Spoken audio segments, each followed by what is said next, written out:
of the World Habitat Day 2020 is an opportunity that Surabaya should be proud of. Our sincere gratitude to Mr. President, Republic of Indonesia, UN Secretary General, Ministry of Public Works and Housing, and our long-standing partner, UN Habitat, for making Surabaya hosting this global event possible. The city government of Surabaya and all citizens have been so excited to prepare the physical World Habitat Day celebration this year and welcome you all here today in the City Hall of Surabaya, joining a festive celebration and gala dinner. However, due to the pandemic, we have to do it in hybrid, a global virtual meeting and physical event here in Surabaya. Along this year, we are all tested with the outbreak of pandemic in which people's economic condition is severely impacted with lower purchasing power to acquire decent housing. Distinguished partners, Surabaya, the second biggest city in Indonesia, with total population of 3.1 million people at night and around 5 million people a day, share common challenges with other big cities around the world, especially in dealing with the COVID-19 outbreak. Knowing that Surabaya has a quite high urbanization and population growth. Before the pandemic, Surabaya enjoyed a robust economic growth that goes above the provincial and national rate. However, we also experienced a downturn along this year due to the COVID-19. Today, we have at some point managed to control the spread of the disease and keeping the city open by applying strict health protocols in all areas. On this Habitat Day, we expect to also hear many knowledge and lessons learned from other cities and how to recover and build back better. Another challenge we face is the impact of the global warming, including natural disaster, landslides, earthquake, and fire. Surabaya is located only 5 meters above sea level, and it even becomes on 2 meters below sea level during the high tide. Therefore, managing flood caused by heavy rain and sea tide has been our concern in the past 10 years. We can now enjoy the reduction of the flooding from around 50% out of total area to only 2% remaining. Moreover, Surabaya was known as a hot and dry city. With an excessive greening project we have undertaken, we managed to reduce the city temperature up to degrees Celsius. This achievement becomes possible as we built 475 city parks, 112 hectares of urban forests, converse, 2,871 hectares of mangrove forests, as well as creating 132 hectares of green median. Ladies and gentlemen, together with us today in Surabaya is one of UN Habitat Scroll of Honor Award winners, Dr. Jose David Alvarez. Welcome, Dr. Jose, who has been traveling all the way from Mexico to Surabaya to receive the award plaque. We really appreciate your coming. It was planned that the plaque is handed over by representative of the United Nations in Indonesia. However, the pandemic has once again restricted them to travel. Therefore, we thought reducing the meaning of the awarding ceremony. Allow me to later on presenting the award as the host of the World Habitat Day. Witnesses virtually by Madam Yamuna Muhammad Sarif from Malaysia. Finally, I wish everyone enjoy the global celebration of the World Habitat Day in their respective country. Please accept our warmest regards from Surabaya And I hope by connecting online, you can feel the same excitement and warmth as what we share here. Kindly be seated. And now, ladies and gentlemen, to continue our agenda, we will now see a video message coming from the UN Secretary General, Mr. Antonio Guterres. Each year, World Habitat Day focuses attention on the state of the world's towns and cities.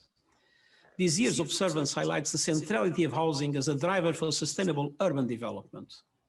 Currently, 1 billion people live in overcrowded settlements with inadequate housing. By 2030, that number will rise to 1.6 billion.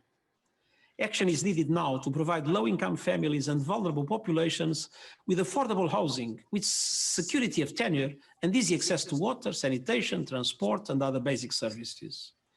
To meet global demand, more than 96,000 housing units will need to be completed every day, and they must be part of the green transition. The urgency of improving living conditions has been brought to the fore by COVID-19, which has devastated the lives of millions in cities. Access to clean water and sanitation, along with social distancing, are key responses to the pandemic. Yet, in slums, it has proved difficult to implement these measures. This means an increased risk of infection, not only within slums, but in all cities, many of which are largely serviced by low-income, informal sector workers living in informal settlements. On World Habitat Day, in this crucial decade of action to achieve the Sustainable Development Goals, I call for heightened efforts to promote the partnerships, pro-poor policies, and regulations needed to improve housing in cities. As we strive to overcome the pandemic, address the fragilities and inequalities it has exposed, and combat climate change, now is the time to harness the transformative potential of urbanization for the benefit of people and planet. Ladies and gentlemen, that was the video message from the UN Secretary General, Mr. Antonio Guterres. And now we will see a video message from the President of the Republic of Indonesia, His Excellency Joko Widodo.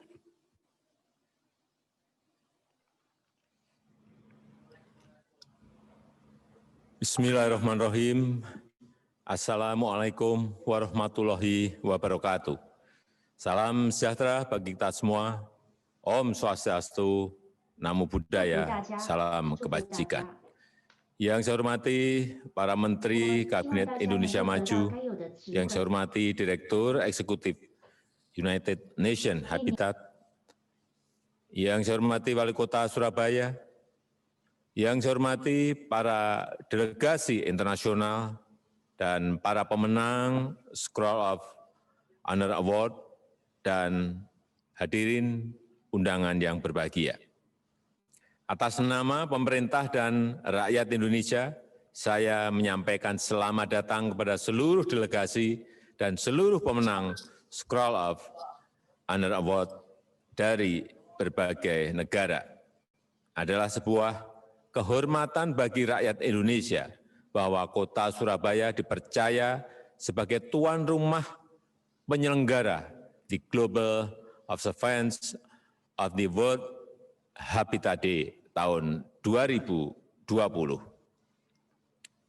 Kita bertemu di kota Surabaya ini untuk meyakinkan kepada dunia bahwa agenda baru perkotaan New Urban Agenda tahun 2036 tidak bisa ditunda-tunda lagi.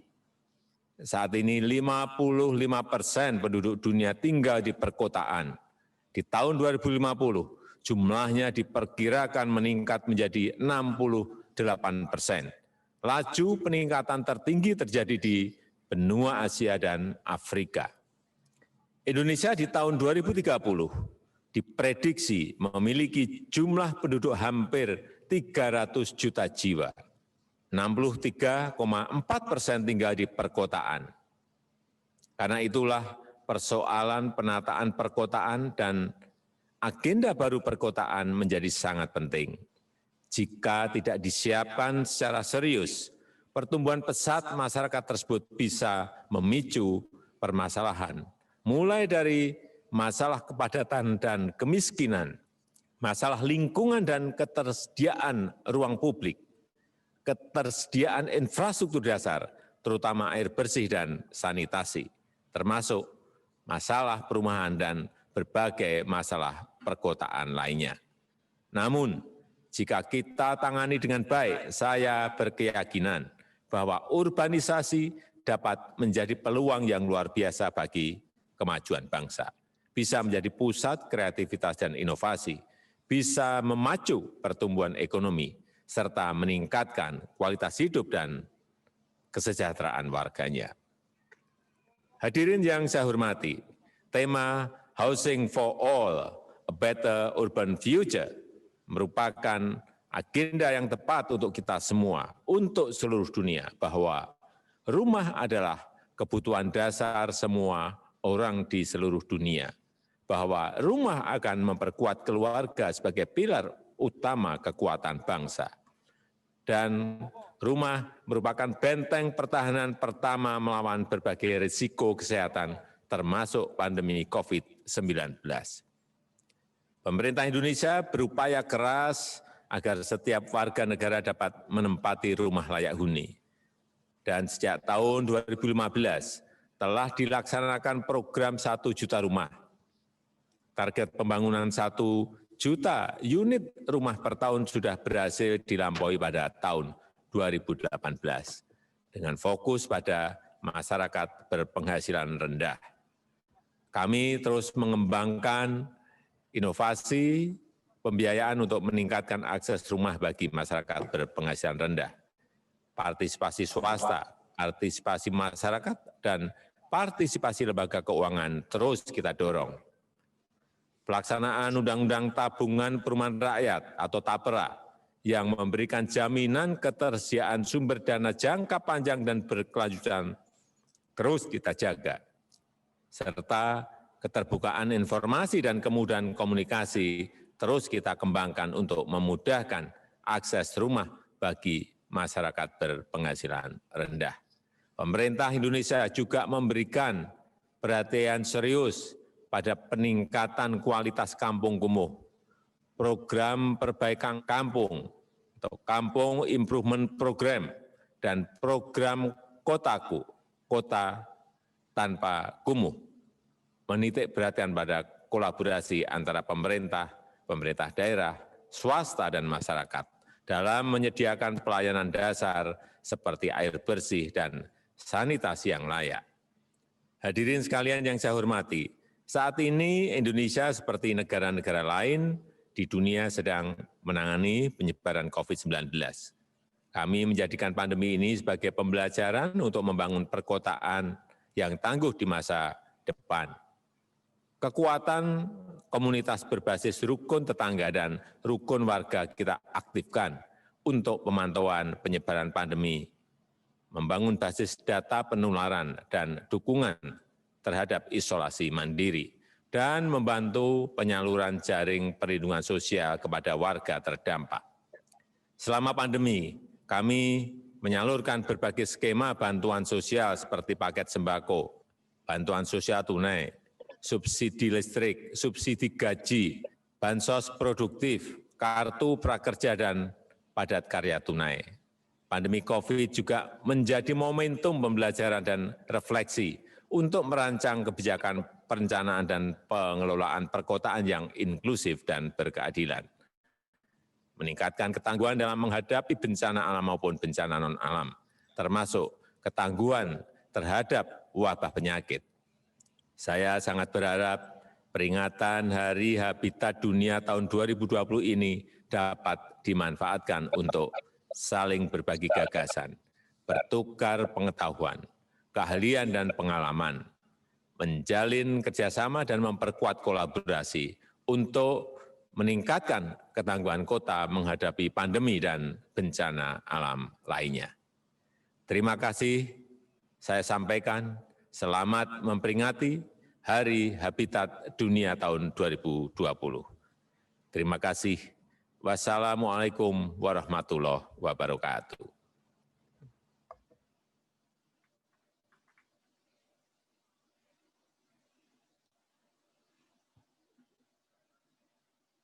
Ladies and gentlemen, That was a speech coming from our President, Mr. Joko Widodo, showing his full support to the World Habitat Day. For all we know, World Habitat Day has been celebrated on the first Monday of every year since 1986. We will now hear from the host of the Global Observance last year, which took place in Mexico City. The Honorable Martha Delgado, Undersecretary for Multilateral Affairs and Human Rights, Mexico, will deliver the message. The screen is yours. Thank you very much. Good morning to all. I am very happy to join you today in this magnificent open ceremony for 2020's World Habitat Day. I convey cordial greetings to everyone from the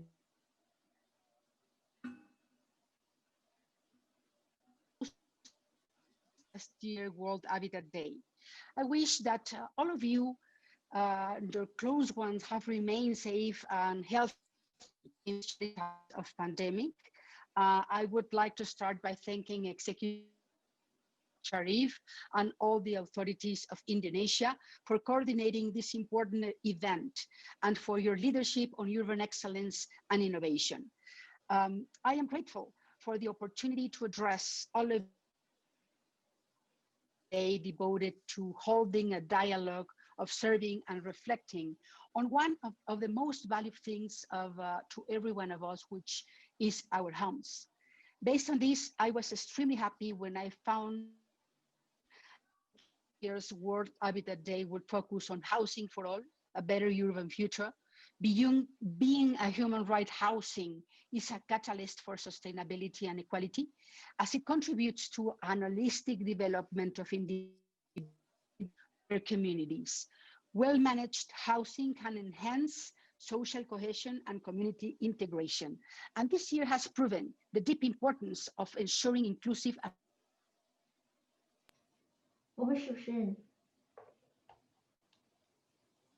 calls for urgent actions in the matter of adequate housing, as we have come to realize that a house is much more than just a place to sleep, but rather a commodity for our well-being. Second segment of the population have been forced to remain in their houses. We have become painfully aware of the need to have decent living spaces that allow us to maintain our physical and mental health and livelihood. More often, we cannot currently say that the home, due to the multiple reasons, houses still demand access to services and proximity to our workplace in order to avoid as possible the risk. Finally, we have seen the disproportionate impacts of housing precariousness, overcrowding, and homelessness on vulnerable population, which increases and accelerates our exposure. Hence, the urgent need to build sustainable cities and communities. Fortunately, since 2016, with the adoption of the states and agencies, have had a clear direction on how to ensure that all people have access to adequate housing and basic services. Undoubtedly, there are still many issues that are needed to be addressed, mostly to improving governance, ease of access to financing, and enhancing capacity building. Nonetheless, I believe governments, private sector, and civil society have become more aware and responsive to and implement innovative urban solutions. The best example of this are today's awardees, who have come together to show that urban sustainability is not only a slogan, but rather a concept implemented on the ground. And I congratulate all the winners. Above all, you are an inspiration to all of us to take action. As a president of UN Habitat Assembly, on hosting a myriad event, debates, and conference dedicated to facilitate the sharing of the knowledge and capacity building. We have access to the most efficient and effective solution. And cooperation is the way to achieve the best outcome for all. Let us continue working together to build sustainable, resilient cities to all, so that more and more people can get access to better conditions related to their health, dignity, safety, and well-being. I wish you a productive and fruitful deliberations. Thank you. Undersecretary for Multilateral Affairs and Human Rights, the Honorable Martha Delgado. Thank you so much for joining us. And now, ladies and gentlemen, we will now have a special video message from the UN Special Rapporteur on the right to adequate housing, Mr. Balakrishnan Rajagopal. Excellencies, ladies and gentlemen, it gives me great pleasure to join you all today on the occasion of World Habitat Day. I regret that I'm not able to be there personally due to the COVID-19 crisis and travel restrictions. Housing for all is the theme for the World Habitat Day, and it has never been more obvious how urgent that message is than it is during COVID-19. As I point out in my forthcoming report to the UN General Assembly on COVID-19 and the right to adequate housing, housing has always been a matter of life and death. Having a home is central to provide shelter against rain, storm, cold, or heat. It is also the first line of defense against extreme events and crises, such as the COVID-19 pandemic. Our home is essential for accessing job opportunities, hospitals, schools, food, sanitation, transportation, water, and energy, and other public services. Thus, housing is not only a human right on its own, but also a precondition for the enjoyment of many other fundamental rights, including dignity and overall well-being. The COVID-19 crisis has reminded us of this most acutely. At the peak of the COVID-19 emergency response, more than 3.9 billion people, or half of the world's population, were asked or ordered to stay at home by their governments. They were also asked to socially or physically distance themselves from people outside their household. Yet for a majority of these people, these emergency orders to prevent the spread of the virus have been difficult, if not impossible, to follow. Billions live today in informal settlements or in overcrowded homes where physical distancing is not an option.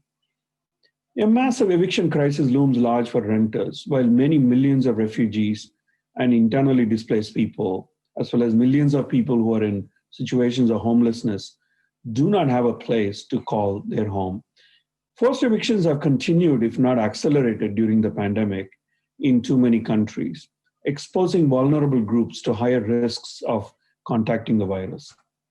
For many women, children, and members of the LGBT community around the world, staying at home has also meant being in a place they cannot call safe, where they have been subjected to increased risks of domestic abuse. People in psychiatric and social care institutions, in migrant worker hostels, prisons, and care homes for the elderly have been left unprotected, resulting in high rates of infection and death. Alarmingly, the infection and mortality rates in too many countries are far worse among their racial, ethnic, and other minorities and indigenous peoples. COVID-19 has not been equal in its impacts, which is an unfortunate result of pre-existing discrimination and inequalities in societies. The COVID-19 crisis has therefore stressed the urgency of treating housing as a fundamental human right and not as a commodity. It has pushed governments and others to recognize and address the pre-existing housing crisis, with almost a quarter of the global population not having a safe place to live in peace and dignity. Many COVID-19 emergency response measures have shown that right to housing can actually be realized when local and national governments put housing at the center of their political agenda. Many governments have been able to declare temporary bans on evictions, house the homeless, and offer protection to renters through rent caps, subsidies, and other social and financial support. Many of these initiatives have proved that housing as a human right is central to the management of the pandemic. They now need to be put on a durable and sustainable footing as part of a recovery and rebuilding plan, with housing as a human right firmly at the center of it. It is time now to capitalize on the measures that have been put in place during the pandemic as emergency responses and to ensure that we do not go back to the pre-pandemic policies, which will further exacerbate the pre-existing inequalities. Millions of people are at risk of losing their homes once temporary bans and evictions are lifted. People lack funds to pay their rents or mortgages, emergency social support payments expire, and homelessness skyrockets. Thus, the temporary measures such as eviction bans need to continue during the pandemic. But beyond that, decent housing for all needs to be put at the center of the recovery, embedded in sustainable urban and economic policies. In my forthcoming report to the UN General Assembly on COVID-19 and the right to adequate housing, I have made a number of recommendations which, if accepted and implemented, will address housing for all without discrimination. Among many recommendations, I have called for a global moratorium on forced evictions during the pandemic, to collect and make public data on COVID-19 and its disaggregated impact on the right to adequate housing in terms of multiple identities and vulnerabilities, arrange accommodations for people experiencing homelessness during the duration of the crisis, and make plans to exit people into permanent housing, improve and continue social protection measures during the massive unemployment crisis due to the economic impact of COVID-19, decongest prisons, detention camps, and our other institutions, and provide alternative accommodations to persons in such institutions. I have also called for the right to housing to be at the forefront of response and recovery measures and ensure that sufficient resources are allocated towards realizing the right to housing for all, to ensure that the response and recovery measures are not discriminatory, to end forced evictions permanently and enact laws to ensure an eviction process which is fully consistent with international human rights law, and to put in place a number of structural measures which will ensure affordable housing for all by ensuring unemployment support and protecting the rights of tenants. Ladies and gentlemen and excellencies, we are presently at a crossroads. To address the challenges revealed during the COVID-19 crisis, a framework of shared and collective response is needed, as the UN Secretary General reminded us in his report on shared responsibility, global solidarity, responding to the socioeconomic impacts of COVID-19. Ensuring the right to adequate housing is a shared responsibility of national and local governments, civil society, the private sector, and the international community, and for which they're all accountable. Only together we can make sure that no one is left behind. I welcome an opportunity to engage in constructive dialogue with governments and other stakeholders about these and other recommendations that emerge from the report, so that we all work towards making housing a reality for all, which is indeed a question of life and death, as COVID-19 crisis has reminded us. Thank you very much. Ladies and gentlemen, there was a special message and support coming from Mr. Balakrishnan Rajagopal. And distinguished guests, for the next agenda, we will hear from the Executive Secretary of the Economic and Social Commission for Asia and the Pacific, Ms. Armida Salsia Ali Shahbana. His Excellency Joko Widodo, President of Republic of Indonesia, His Excellency Minister Basuki Hadi Mulyono, Ibu Tri Risma Harini, Honorable Mayor of Surabaya, Ibu Maimunah Muhammad Sharif, Executive Director of UN Habitat, Excellencies, distinguished delegates. It is my pleasure to join you virtually from Bangkok for the global observance of World Habitat Day in 2020. I'm delighted to be with you alongside partners from UN Habitat and the Ministry of Public Works and Housing of Indonesia.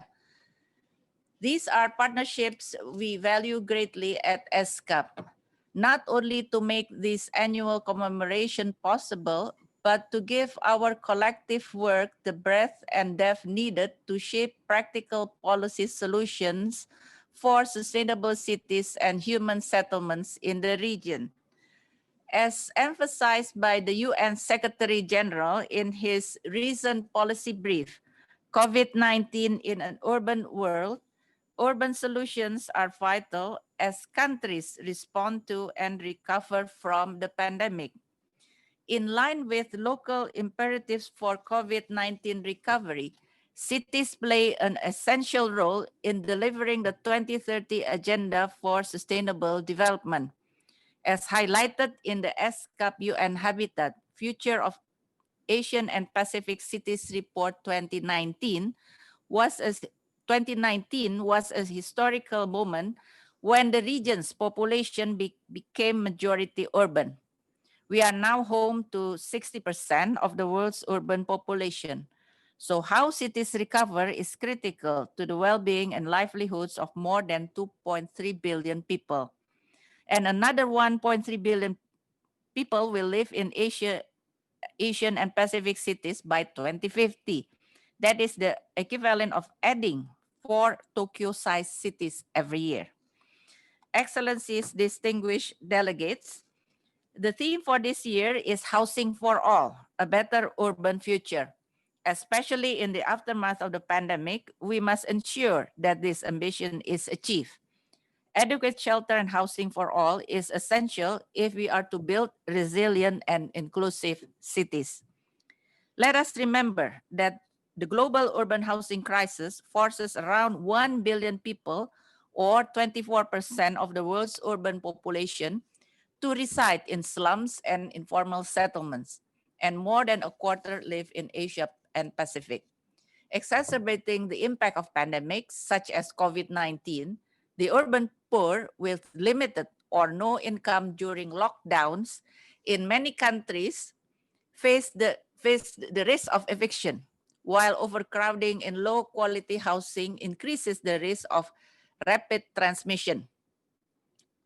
Stay at home is simply not possible for many without security of tenure in Asia-Pacific cities. To realize a future vision of cities without slums, we need to make large-scale public investments in affordable and adequate housing and slum upgrading to ensure that marginalized groups have access to shelter that facilitates physical and mental health during the pandemic and beyond. Future-proof housing investments need to also ensure extension of basic urban services such as adequate water, waste management, and sanitation coverage. COVID-19 has not only had knock-on effects in how we address access to affordable housing, but also on essential urban services, which make our cities livable communities. Monumental challenges many cities are struggling with are the huge increase in plastic waste from food delivery and takeaways, as well as personal protective equipment.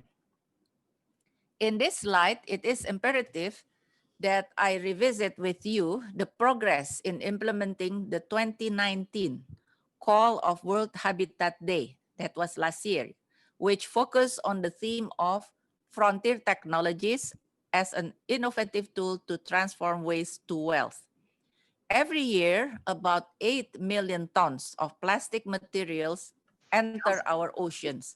Cities in Southeast Asia contribute to over half of it.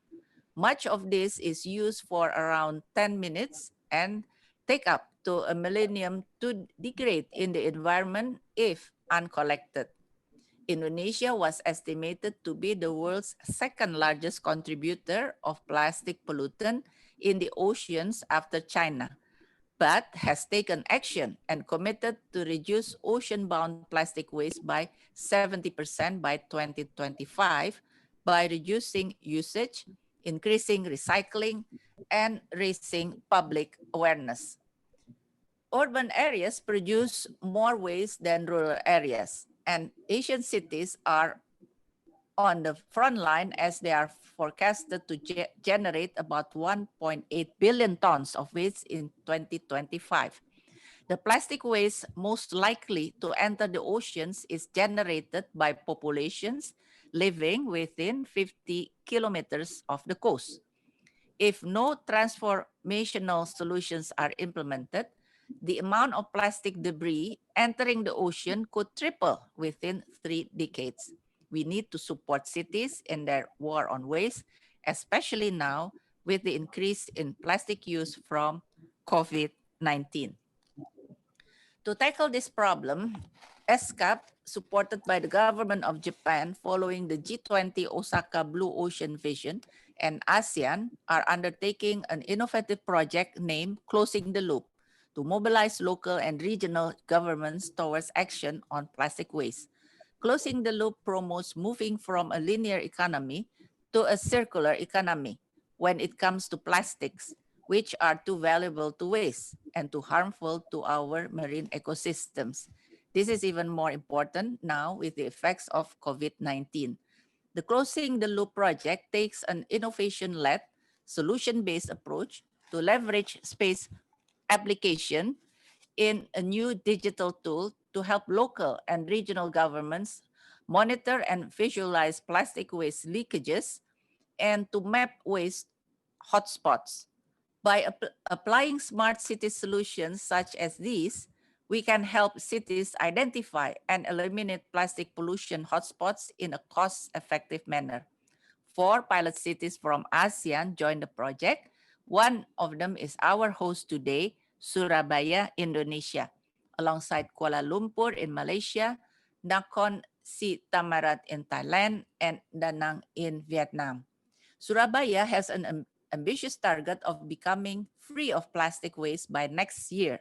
In 2018, Surabaya developed a creative way for residents to recycle waste by giving free bus rides in exchange for plastic waste. A 2-hour bus ticket costs 10 plastic cups or up to 5 plastic bottles. After collection, plastic waste is auctioned off to recycling companies. In Da Nang, Vietnam, where plastic waste is known as white pollution, up to 60% of waste generating households and businesses lie within 500 meters from waterways. With our support, each of the project cities will apply innovative solutions to manage and recycle single-use plastic in the city. The lessons learned from the project will be shared through city-to-city and region-to-region exchanges, as well as in the next Asia-Pacific Day for the Ocean, hosted by ESCAP, to encourage more and more leaders internationally to develop innovative approaches to local plastic waste management. In summary, solutions to the increasing plastic waste challenge in our cities are continually needed as part of building back better from COVID-19. Ladies and gentlemen, we hope that similar solutions can be achieved this year under the new theme of Housing for All. ESCAP's role is to drive regional cooperation and strong partnership which are needed to bring sustainable solutions to all cities. Together, we can lay the foundation for safe, inclusive, resilient, and sustainable cities and take sustainable urban development a step further in Asia and the Pacific. I would like to wish all of you a very successful World Habitat Day. Thank you very much.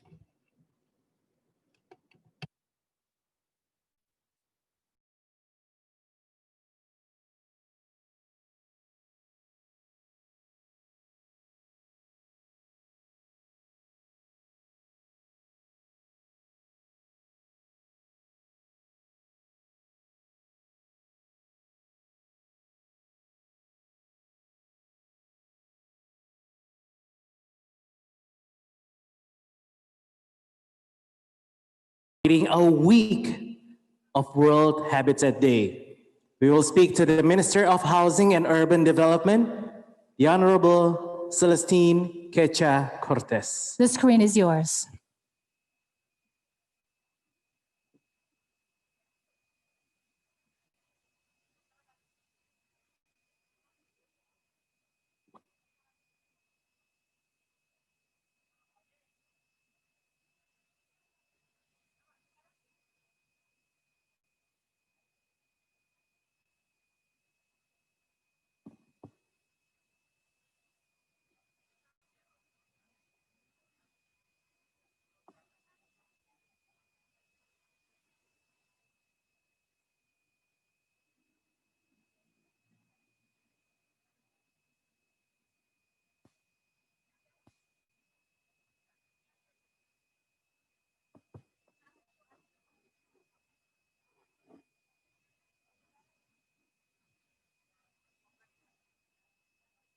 It seems that we still need the connection to get through the Honorable Celestine Quechua-Cortez. But ladies and gentlemen, it's back on screen.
As we can see, ladies and gentlemen, it is a festive celebration there in Cameroon, where they're celebrating the World Habitat Day for a full week.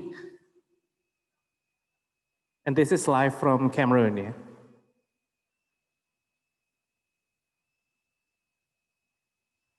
And we are still waiting for the connection with the Honorable Celestine Quechua-Cortez to give a special live statement to us here in Surabaya.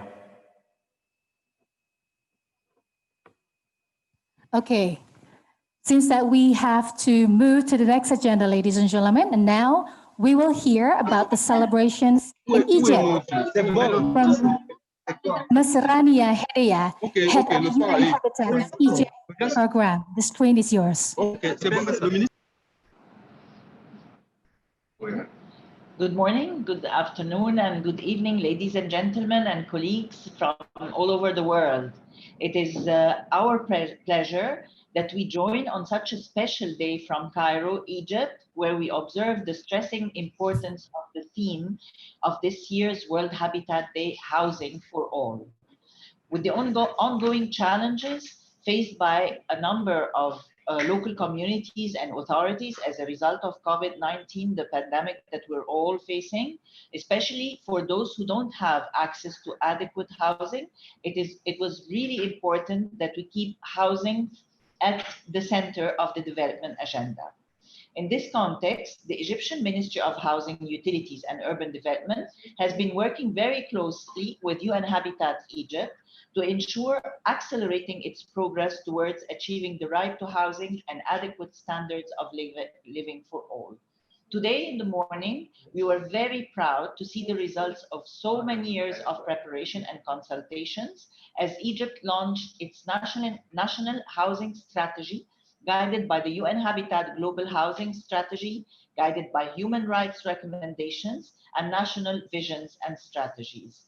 The virtual launching was attended by over 100 participants, where the first Deputy Minister of Housing, Utilities and Urban Communities and the Head of Housing and Utilities Sector, Engineer Nafisa Hashim, presented the National Housing Strategy, followed by a very substantive and interesting conversation from the participants. And then with the presentation, we had a presentation on the Global Housing Strategy and the Housing from All by the global section of the global division for land and housing and shelter section. We also had we had a session on questions and answers, and we are really happy to join you today now to give some highlights, which we will be presenting with a short video that you can see with us now. I also want to note that you can access the housing strategy of the Egypt National Housing Strategy in English and Arabic through our UN Habitat website. So let's watch the video together for 3 minutes.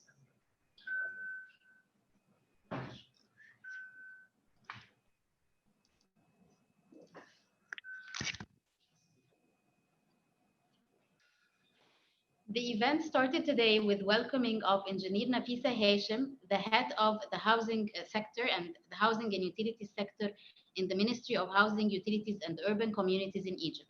Engineer Nafisa has been working very closely and with her team, with UN Habitat's team, in the formulation of the National Housing Profile, which was published in 2016, and subsequently in the National Housing Strategy, which is proudly being launched today. Dr. Rania Hdeya gave the welcoming notes to Engineer Nafisa, followed by Dr. Arfan Ali, the Regional Director of the Office of the Arab States, who had congratulated the Egyptian Ministry of Housing on their leadership to issue the National Housing Strategy for Egypt and to have this housing strategy based on human rights and following the global housing strategy. Dr. Arfan Ali also shared the key importance of issuing such a strategy during the era of COVID, which reinsured the importance of bringing housing back to the center of the development agenda. Engineer Nafisa then presented key highlights from the Egyptian National Housing Strategy. She mentioned the relationship between the strategy and the new urban agenda. She highlighted the human rights-based perspective of the strategy, the different pillars and the different components of the strategy, making sure that this strategy can be an enabler to having a better and improved accessible housing for all in Egypt. The session of the presentation was followed by a questions and answer session, which included a number of questions that came from the floor, focusing on low-income housing, accessibility, affordability, sustainability of the housing sector in Egypt. The discussion was then introduced the Global Housing Strategy, a presentation by the Global Housing Solution by UN Habitat, which presented the global campaign Housing for All. After the campaign was presented, another sessions of questions and answers were discussed, where some of the participants gave questions to the different panelists, and the discussion was concluded by the main recommendations of the strategy. Today, we are very happy to have the different stakeholders participate in such a global event, and we are also happy to continue the dialogue with the different stakeholders in Egypt and in the Arab region and also around the world towards sustainable housing and sustainable urban development for all in Egypt and globally. Thank you very much, and back to you.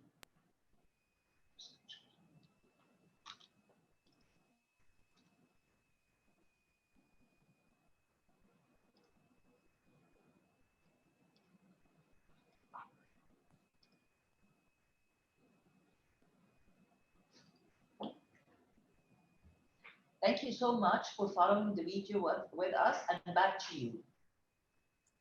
Thank you so much, Ms. Rania Hdeya, Head of UN Habitat's Egypt Program. Thank you for joining us. And Mita, the good news is it seems that we have established a great connection back to Cameroon. So ladies and gentlemen, we are going to return to Cameroon, that we are going to hear the speech coming from the Minister of Housing and Urban Development, the Honorable Celestine Quecha Cortez. Screen is yours.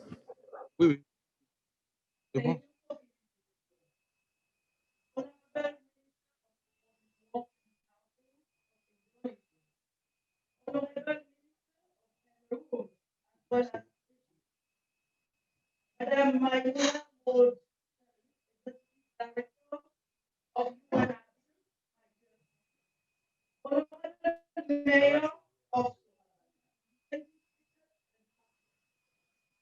is an honor for me to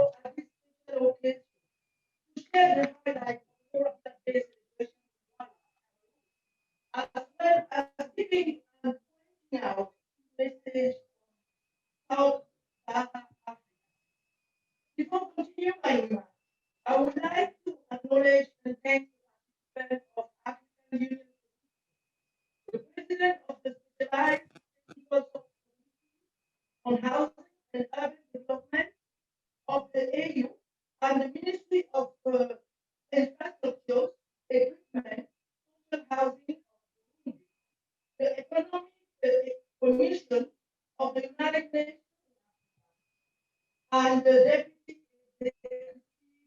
Director of UN Habitat in the celebration of the World Habitat Day in our country and here in India. The main event of the continent was radio and TV debate and roundtable for housing for all in Senegal, in Benin, Mozambique, Chad, Kenya, Comoros, Guinea, Burundi, and Cameroon. Campaign and competition in Cameroon and Nigeria for local authorities on SDGs and the new urban agenda in Burkina Faso, Angola, and Cameroon has been made. At the end of this reflection, we pretend that the need of decent housing in Africa is clear, but it is an opportunity for not just for national and international investment to achieve urbanization must be implemented based on priority investment programs. In consultation, the coordination of stakeholders and increasingly share resources with a focus to integrate urban urbanization.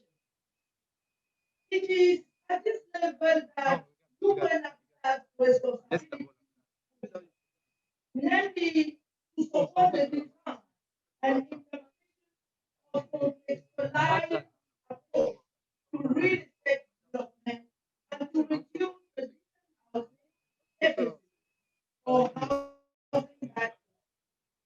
On the continent, estimate that we pay 50 million euros and indicate by their content the efficiency of UNECA. The African Union Commission is striving to apply member states for the design and implementation of innovative approach to increase decent housing, providing under the 2063 agenda, the Africa we want, Africa the future of the world. Honorable Minister, thank you. In Cameroon, and I thank the mayor of Douala, we have been able to reflect on the urban future challenges and solutions for reducing the housing deficit, estimated today up to 2 billion units. Part of public housing units of the program of excellence President Paul Biya in Cameroon serves as COVID-19 quarantine site with the aim to reduce participation and ensure quality control of affected persons. Ladies and gentlemen, that was Honorable Celestine Quecho Cortez. It seems that we have to move to the next agenda. We now have the honor to have a statement from Her Royal Highness Princess Lamia bint Majed Al Saud, UN Habitat Regional Goodwill Ambassador for Arab States. The screen is yours. Hello, everyone, and good afternoon. Your Excellencies, ladies and gentlemen, it is a great honor to be with you here today. First of all, I would like to express my deep thanks and gratitude for being appointed as the first UN Habitat Goodwill Ambassador for the Arab region this February. Of course, with such a title comes a great responsibility, and I must say that I will fulfill this responsibility with great pride and determination. Second, I would like to thank you and Habitat for giving me the opportunity to be a part of this event on World Habitat Day 2020, as it presents the opportunity to engage in global discussion on the transformative impact of COVID-19 on the housing sector, of course. Indeed, there is no better time than this to be discussing such a critical topic, the topic of housing and providing a better urban future for all. This year has not been easy on anyone, of course, because of the COVID-19 pandemic, has shifted people's life and created major changes in society. This pandemic has forced people to quarantine in their homes. People have been instructed to social distance and to wash their hands and stay, of course, at home. But what about those people who do not have in condensed area that does not, according to the UN Habitat, there are around 1 billion people who live in slums, informal settlement, and in overcrowded and inadequate housing. There is also around 2.4 billion people who lack adequate access to safe water and sanitation. The UN Habitat were very aggressive in addressing this situation, and they were successful in providing solutions. So I would like to thank again the UN Habitat for all its efforts in supporting local government and for providing community-driven solution in informal settlements during this pandemic. At Al Walid Philanthropy, it has always been top priorities for us to provide homes and adequate shelter for people who are struggling. For example, one of our initiatives is providing 1,000 units per year in Saudi Arabia, in all around Saudi Arabia. We actually duplicated this project with one of our partner in Egypt. So we're providing 1,000 unit as well for the needy people. Of course, as everyone knows, our philanthropy works in 180 countries around the world. So the housing projects have been duplicated, whether in Indonesia, we constructed and we built over 100 housing units in Africa, in Burkina Faso, in Mali, in Senegal, in Ghana, in Albania. One of the projects that I'm really proud of is working with different partners around the world, because unity is very important. To deliver much better quality, we have to collaborate and we have to unite with each other. One of the most projects that I'm personally very proud of is collaborating with the Nubian Vault. We actually worked in houses in Africa, not only providing houses, but also training masons. So we actually contributing in the economy of each country and how to provide opportunities for youth and job opportunities. And I hope this will be an inspiration to all of us whose privileges, and we have our houses, our home, our family safe. I just want to ask you to rethink of giving more and providing more for people who doesn't have this privilege or doesn't have a roof on top of their heads or even a running water. This is a very critical time and crucial time for us to gather together and reflect what we feel and what we want to do. So I hope from here, I would like to again thank the UN Habitat and address this request to everyone on the platform, just to do more to provide a better housing for people around the world. And thank you very much. Thank you so much, Your Royal Highness Princess Lamia bint Majid Al Saud, UN Habitat Regional Goodwill Ambassador for Arab States, for joining us.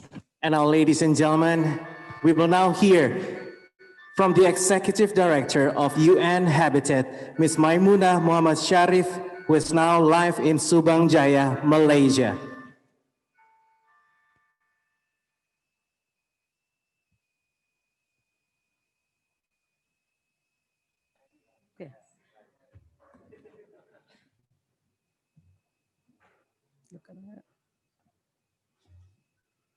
Excellencies, honorable ministers, honorable mayors, distinguished guests, colleagues, friends, ladies and gentlemen, a very good morning, good afternoon, good evening to all of you in this global world.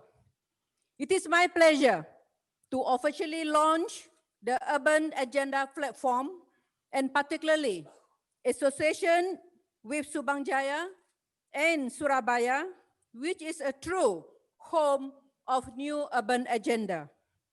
As many of you will recall, the third and the last preparatory committee for Habitat 3, the UN Conference on Housing and Sustainable Urban Development, was held here in Surabaya in 2016. This was followed by the Habitat 3 conference itself in Quito, Ecuador. Today, we are back in this city to celebrate the launch of global platform on the new urban agenda and the urban-related SDGs, facilitated by UN Habitat.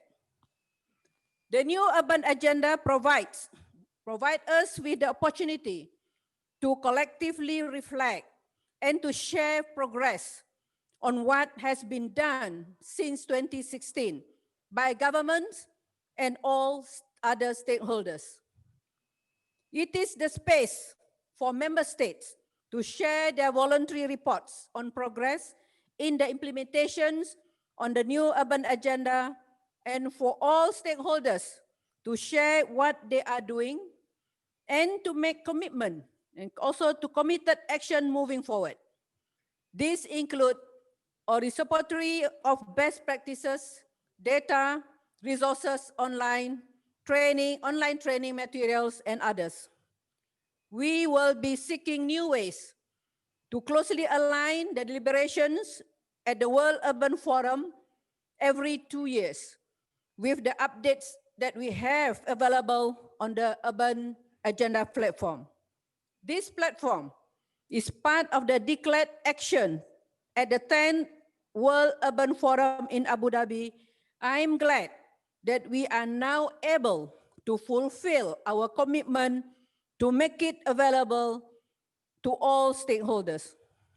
As part of today's launch, I am proud to also officially release the first part of UN Habitat's new urban agenda outline course, which is featured on the platform and is ready for use.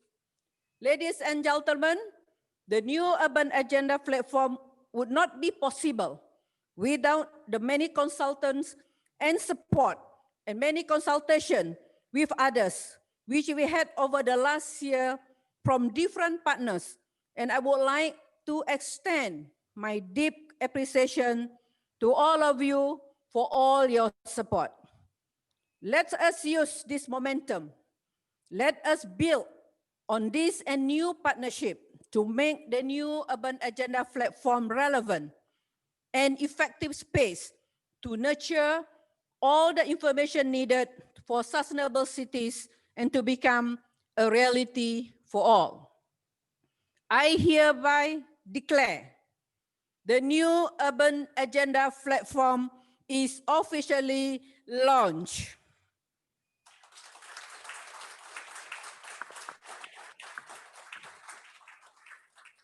And we would now like to share a short video about the Urban Agenda platform.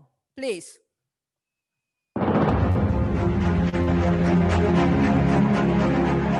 Surabaya is the home city of the third session of the Habitat 3 Preparatory Committee held in July 2016. This was the last round of negotiations that gave birth to the new urban agenda.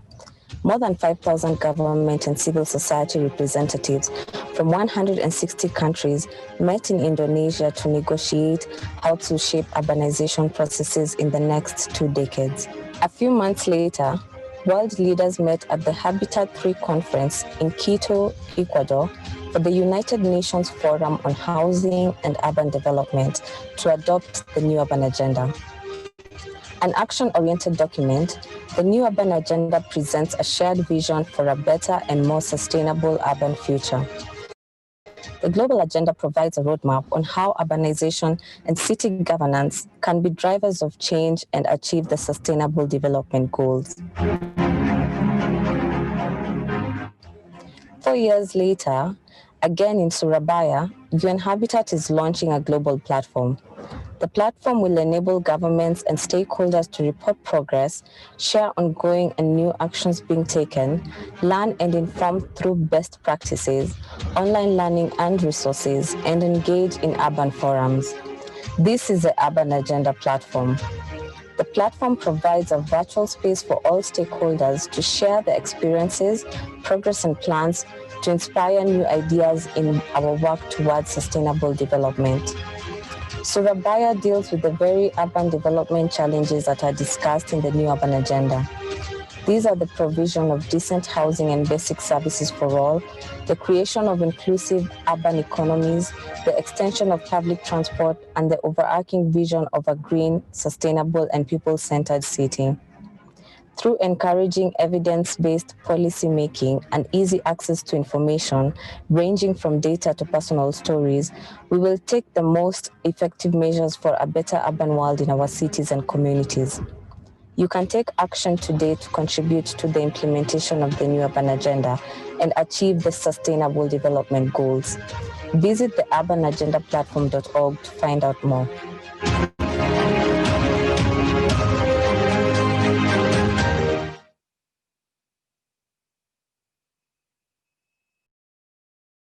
The theme of the World Habitat Day 2020 is housing for all, for a better urban future.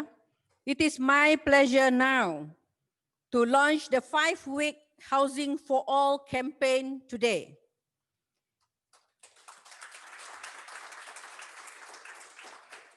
In the next 5 weeks, we hope to raise awareness about the role of housing as the basis for thriving cities, communities, and individuals. We also hope to gather solutions and encourage global commitments to providing housing for all. A house is more than just a roof over our heads. A house is critical for health, safety, and dignity. It gives sense of belonging and well-being for people to grow, to engage, to live, to work, and learn together. In short, housing for all is a critical part of development. During this COVID-19 crisis, we have seen the positive impact of providing homes and shelter to communities. With adequate housing and protections, peoples can thrive and cities can recover. It is a central component to ensure that we do not leave anyone and any place behind. Because our homes are our first line of defense, it is clear that housing is a human right. We all have a shared responsibility as stakeholders to ensure housing for all. During these 5 weeks, our call to action is for everyone to commit to ensuring adequate housing for all. We will showcase the best housing solutions and ask partners to share their own models in order to inspire others. I hope you all take part in this campaign, which is also featuring a documentary film called The Human Shelter by Danish film director Boris B. Bottom. We will now see a clip from this documentary, which will also be available on UN Habitat's YouTube channel. Please, the video on the human shelter. Thank you.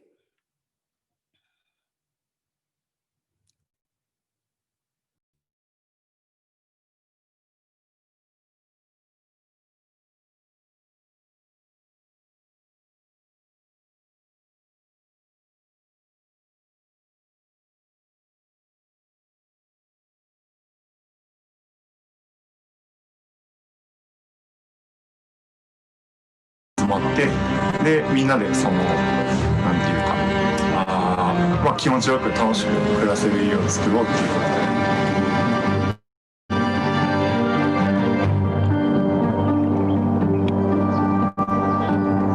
tre egeta me lo koloni e o me dom lo emeta me dewi imanywa na merindo do bede mi do polo fa me do ya ijemi lo inu yo wo ezo mi do lo po do ya ijemi. هذا عندي غاب جبته من هناك وياي من جيت من صلاح الدين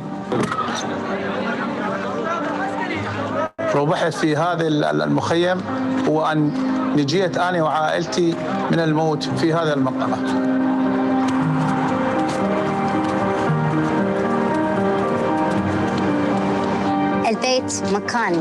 البيت مكان الذي أعيش فيه. ساعدوني حتى ساعدوني إلى أن أصل إلى مجتمع. Thank you. مجتمع.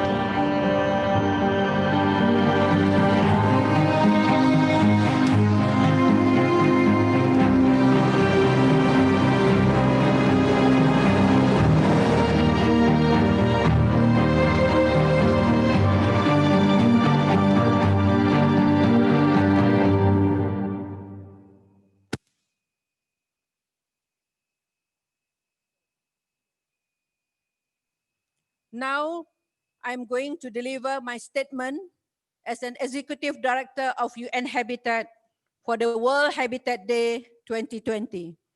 Assalamualaikum warahmatullahi wabarakatuh. Good evening, good afternoon, and good morning to all of you. It is wonderful to see so many celebrations around the world. And I have been told that more than 50 cities are hosting events to commemorate the World Habitat Day for this year. I am particularly thankful to the Government of Indonesia and the city of Surabaya for hosting the Global Observance of World Habitat Day 2020. Let me also thank the city of Subangjaya here in Malaysia for providing me with this wonderful hall and the support services to enable us to be connected to multiple cities at the same time. Thank you very much, Subangjaya. And Surabaya too. What a difference a year makes. 12 months ago, we celebrated World Habitat Day in Mexico City in person with Madam Marta Delgado, our UN Habitat Assembly President. COVID-19 has turned things upside down. The latest figures show some 34 million people have been infected with over 1 million global deaths. I have been informed by my team that every precaution has been taken to ensure that this hybrid live and virtual event takes place safely. Our health is of paramount importance.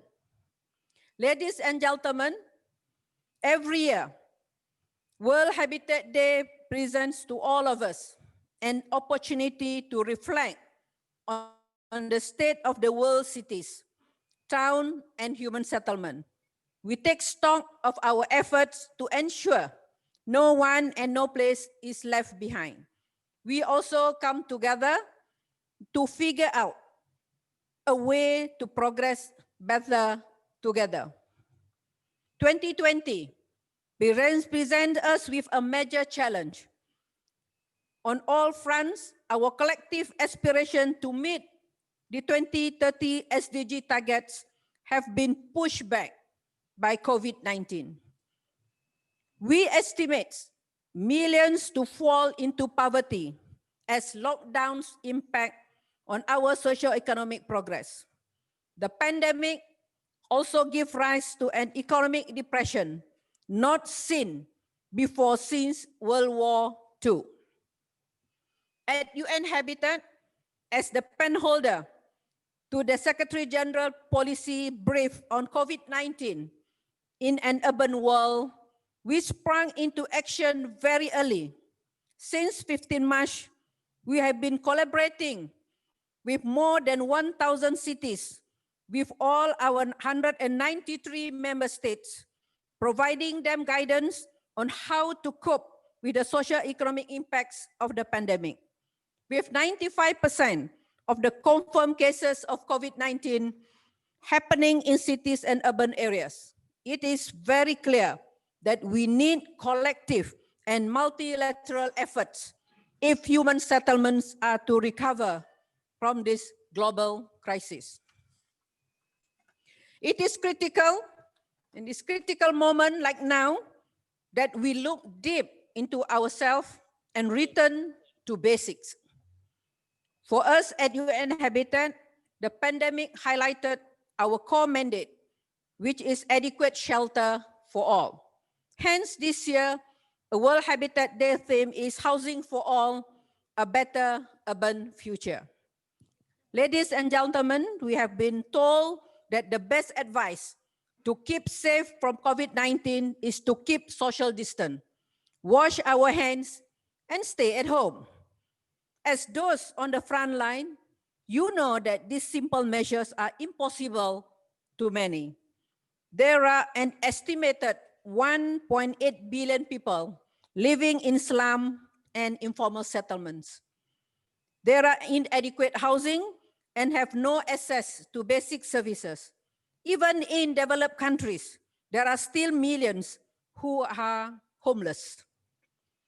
Part of our immediate action, working with 64 countries around the world, is the UN Habitat's COVID-19 response plans, which is still ongoing. We have seen eviction halted, shelter found for the homeless, hand washing stations set up in slum, and highways turned into pedestrian areas. We now need to ensure that the fast reaction, particularly from national and local government, is maintained, and we have policies and legislation to ensure adequate housing for all. Inclusive, affordable, and adequate housing is the central to transforming our cities and communities and making them resilient and to the achievement of Sustainable Development Goal 11 and all the SDGs. It is essential that we do not return to the normal before COVID-19. We need to build back better and greener. The Secretary General emphasized that the recovery is an opportunity to rethink urban living, to address the climate crisis, and adapt to the reality of this and the future pandemics.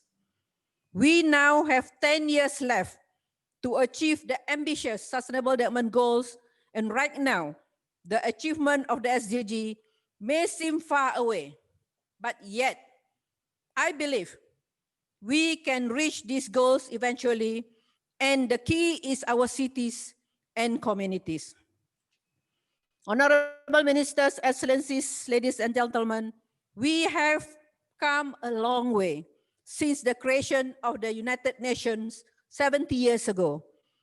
There has been important progress in peace building and security, poverty reduction, clean water and improved sanitation, gender equality, and other critical areas of development. Let us also highlight progress made in the area of housing and shelter, which is our most fundamental rights. UN Habitat is working to ensure that a better urban future for all around the world. Please look at our catalog of services, which is available on our website. It outlines a whole range of services that we can provide to help cities and communities meet the great challenges of our time. To all the mayors attending this global observance in 50 events happening worldwide, please also consider committing to carrying out the voluntary local reviews. We need to localize the SDG in this decade of action, and I call for your support to scale this up, starting from today's global observance of World Habitat Day. Finally, Let us join forces to respond to the current crisis, to share solutions and create cities of the future for everyone. We need to empower individuals, communities, neighborhoods, and cities to take a small step together to build back better and to build back greener for future generations. Thank you. Sese, shukran, merci, spasiba, gracias. Thank you so much, UN Habitat Executive Director, Ms. Maimunah Muhammad Sharif in Subang Jaya, Malaysia. And for the next statement will be delivered by the Indonesian Minister of National Development Planning, the Honorable Dr. Suharso Monoarfa.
It seems that we still wait to make connection with the Minister of National Development Planning, of Indonesian Minister of National Development Planning, Honorable Dr. Suharso Monoarfa.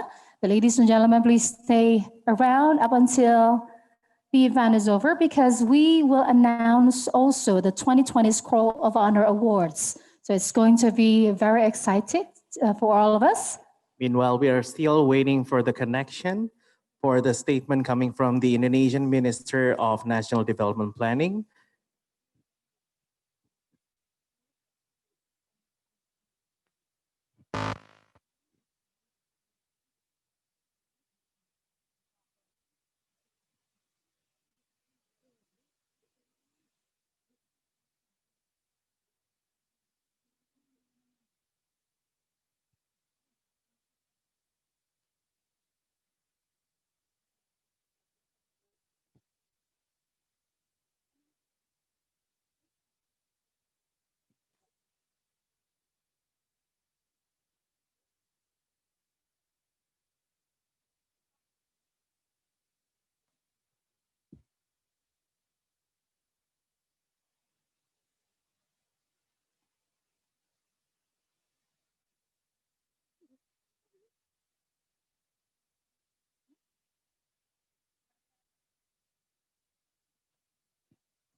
And beyond, ladies and gentlemen, on this opportunity, we also would like to inform you that this global observance of the World Habitat Day is also continued on the next day.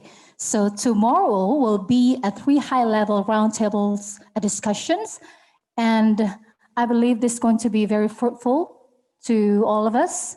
And I do hope that this will elevate anything to make a world a better place, Yes. especially Surabaya and other places in the world. And it's truly an honor for us, Surabaya, to be the host for this beautiful event and to showcase our culture to the world that we are going to enjoy in a few minutes. So, ladies and gentlemen, maybe while enjoying your dinner, please still be patient because we are going to showcase our traditional culture to you all in this very event. We do have a medley of cultural performances this evening, and some of them are really, really fascinating. So we do hope that you can enjoy this evening as much as we do here on the stage. And I just got the information that the connection to Jakarta is quite rocky at the moment. Yeah, okay. so we have a trouble, difficulty to connect with Jakarta from this very moment. So maybe shall we continue to our next program? Okay, we still need the confirmation from the event organizers. I see. Right. The President of the Republic of Indonesia, Bapak Joko Widodo. The Honorable, the Minister of Foreign Affairs, the Republic of Indonesia, the Honorable UN Countries Delegation, the Honorable, the Ambassador of the Republic of Indonesia for the Republic of Kenya, the Honorable, the Government of East Java Province, the Honorable, the Mayor of Surabaya, Head of Association of Indonesia Municipalities, leaders, experts, and activists of environmental, housing, and settlement issues, representative of universities and academia, representative of profession association and non-governmental organization, distinguished guests, ladies and gentlemen. Today, the global community is celebrating World Habitat Day 2020. We all welcome this year's theme, Housing for All, a Better Urban Future. We meet to share experiences and design innovative strategies for more comfortable, inclusive, and sustainable housing, settlement, and urban development. The theme, House for All, is very relevant today because of the increasingly complex challenges.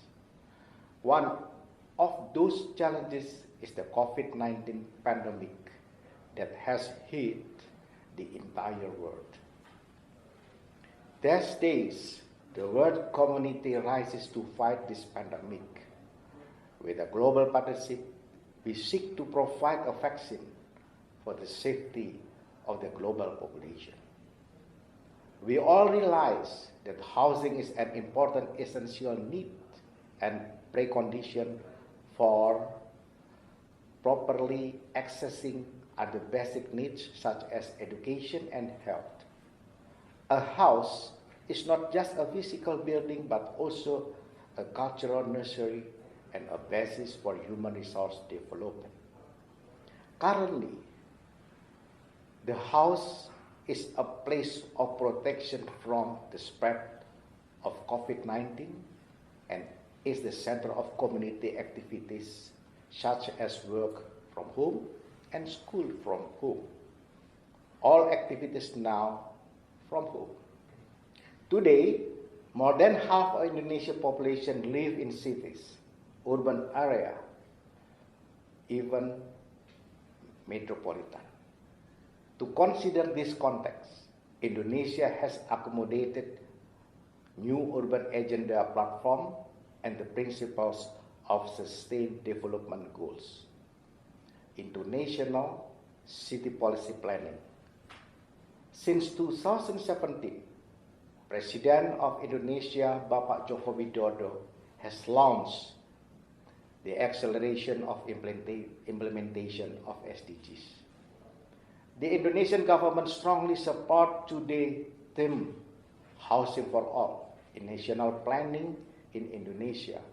The government strives to gradually increase community access to decent, safe, and affordable housing and settlements.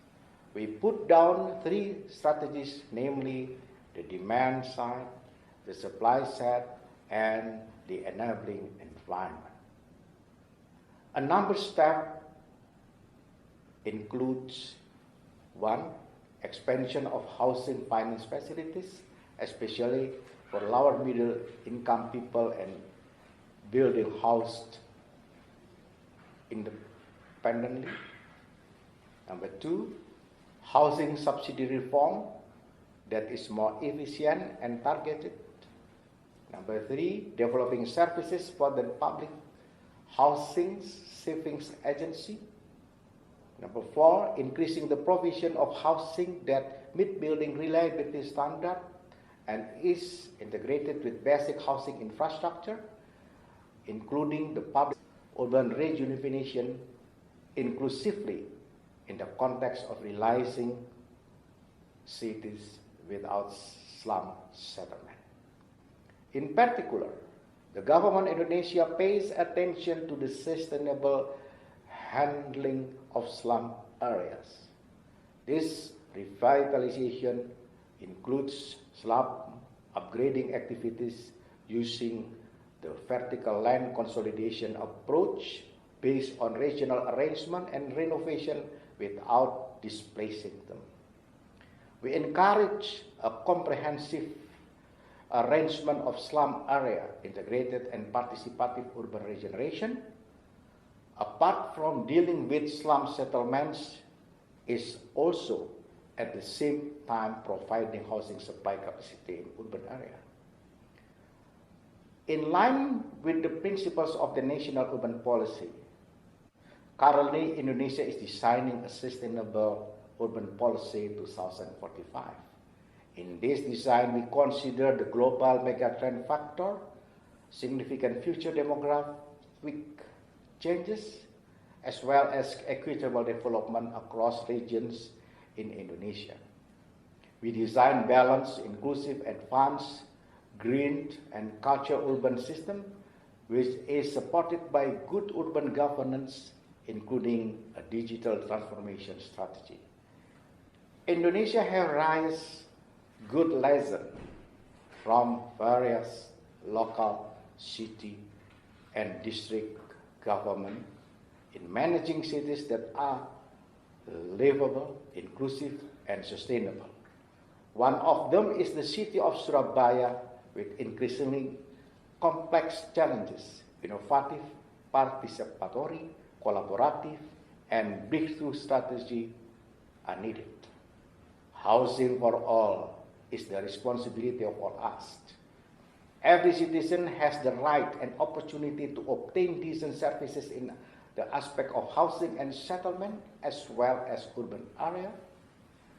The COVID-19 pandemic is a moment for all of us to rethink adequate, inclusive, and sustainable housing and cities. With World Habitat Day, let us step together, hand in hand, to realize housing for all, a better urban future. Thank you. The Indonesian Minister of National Development Planning, Honorable Dr. Suharto Mono Arfa, thank you so much for joining us this evening. And now, ladies and gentlemen, we are going back to Subang Jaya, Malaysia.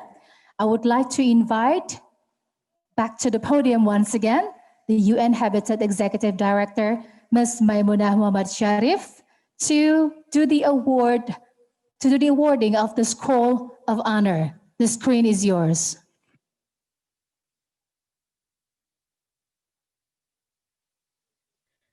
Thank you very much, Surabaya. Ladies and gentlemen, I am very honored to announce the winners of the 2020 Scroll of Honor Awards. We had a very high standard of entries this year, and we appreciated all those who sent their nominations. Please see a short video with an overview of the work of our winners.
afternoon to all.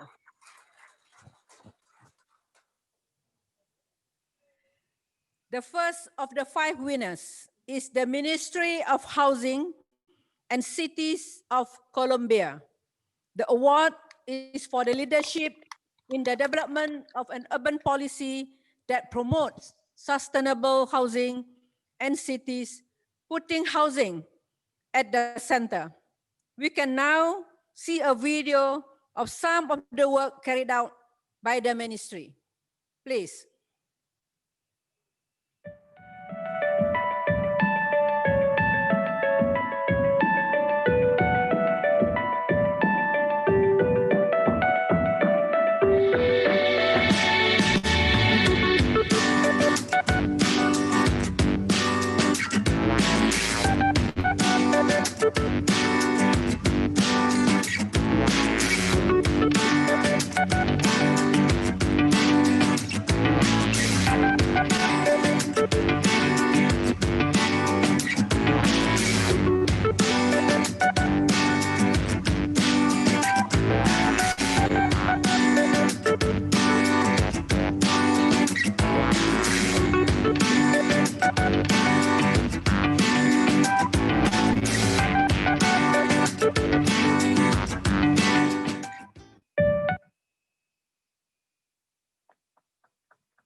I would like to congratulate Colombia's Ministry of Housing and Cities and hand over to the Minister of Housing, Cities and Territories, Mr. Jonathan Malagon, for a few words.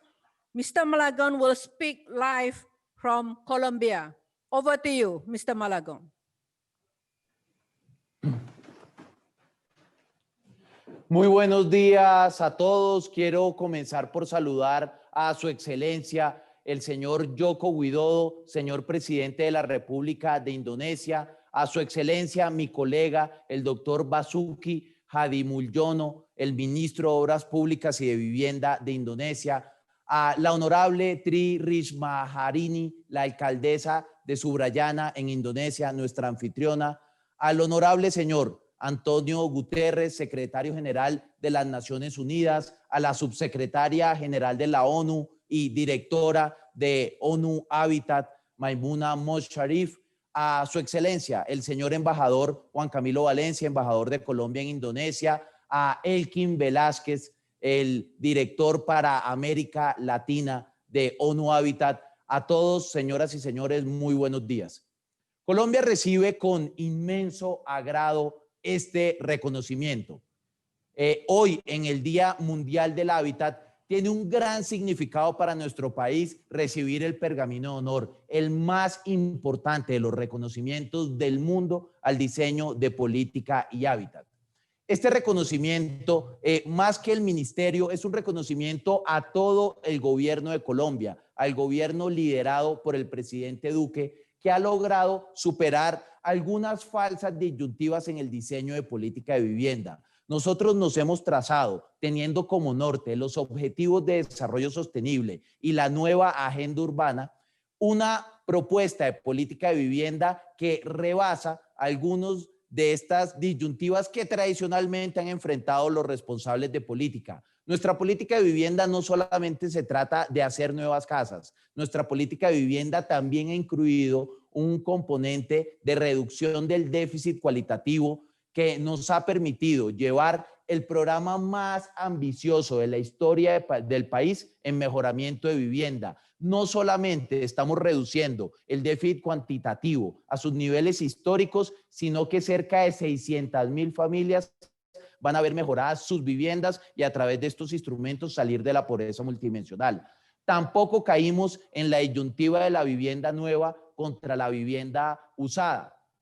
Tenemos un paquete de política que promueve la compra y el dinamismo del mercado en ambas dimensiones. Tampoco caímos en la disyuntiva entre la renovación urbana y el crecimiento ordenado de las ciudades. En la medida en que organizamos la mayor cantidad de planes de ordenamiento territoriales en buena parte de los municipios y simplificamos además su actualización, También estamos promoviendo instrumentos modernos de captura de valor del suelo y de renovación urbana. Esta es una política de vivienda integral, esta es una política de vivienda que llega al urbano, que llega a lo rural, esta es una política de vivienda que ataca lo cuantitativo, también lo cualitativo. Esta es una política de vivienda que tiene el gran objetivo que ha planteado Naciones Unidas de no dejar a nadie atrás. Colombia recibe este reconocimiento no solamente en nombre del país, sino también a nivel latinoamericano, porque refleja en gran medida lo que está ocurriendo en toda nuestra región. Tenemos un grupo de profesionales del más alto nivel, responsables de las máximas autoridades de vivienda y de ciudades,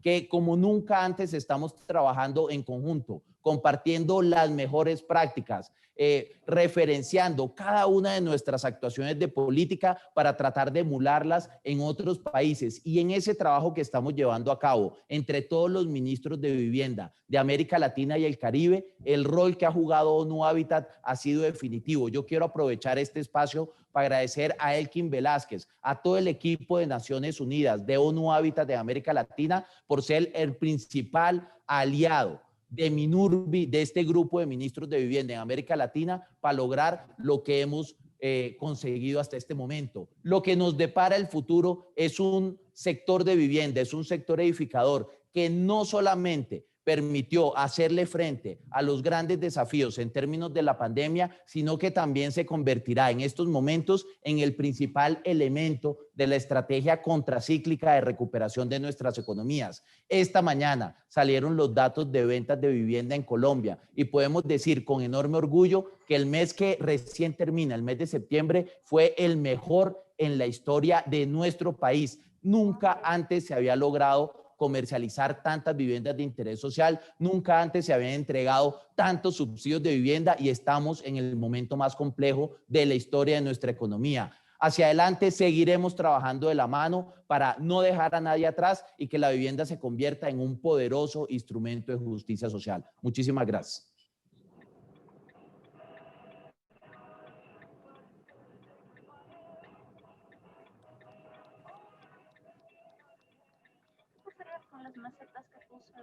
Honorable Mr. Malagon, the Minister of Housing, Cities and Territories. Congratulations again to Colombia, Ministry of Housing and Cities. The second winner of the Scroll of Honor is Subang Jaya Municipal Council, Malaysia.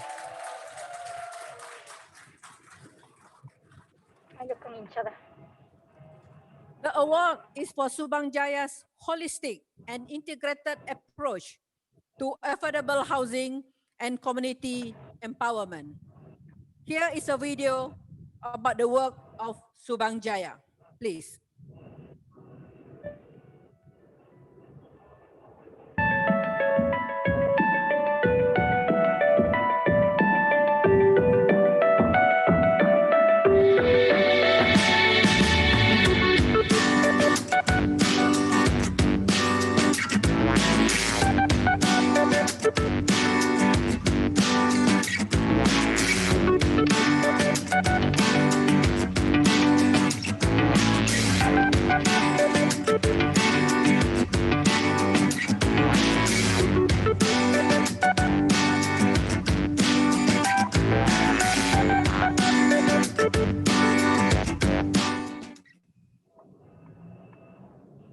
And I'm here personally in Subang Jaya to present the trophy to Mayor Noraini Roslan of Subang Jaya Municipal Council and to request her to say a few words to us afterwards.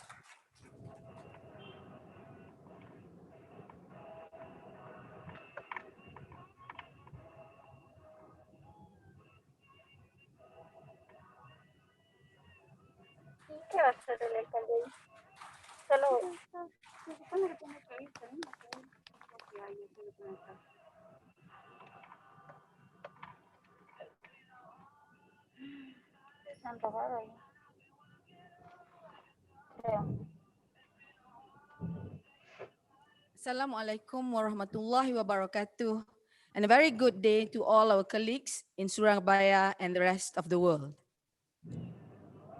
Honorable ED of UN Habitat, Datuk Sri Maimunah binti Muhammad Sharif, Your Excellencies, Honorable Ministers, Honorable Mayors, distinguished guests, ladies and gentlemen. Subang Jaya City Council is truly grateful to accept the UN Habitat Scroll of Honor Award today. As in many cities across the globe, Subang Jaya City's residents come from all walks of life. Around 5% of the city's total population, involving approximately 10,775 families, live in low-cost flats in units that measured 650 square feet. These houses are scattered around 122 locations in the municipality. Even though the majority of these units are individually owned, the City Council, as the Commissioner of Stratified Building, have to intervene into their challenges of poor maintenance, lack of cooperation among residents, dirty and dilapidated public areas, not to mention issues concerning the residents themselves, such as financial, education, employment, and social problems. Since 2018, Subang Jaya Municipal Council have embarked on the flat adoption programs with 2 local low-cost flats as pilots. We enlisted the University of Technology Malaysia to design and lead the program in one site and tried our own approach on the other project. By 2019, we were confident enough to replicate the project to 24 other sites, whereby each of the 24 city councillors is assigned 1 low-cost flat that need most attention within their area.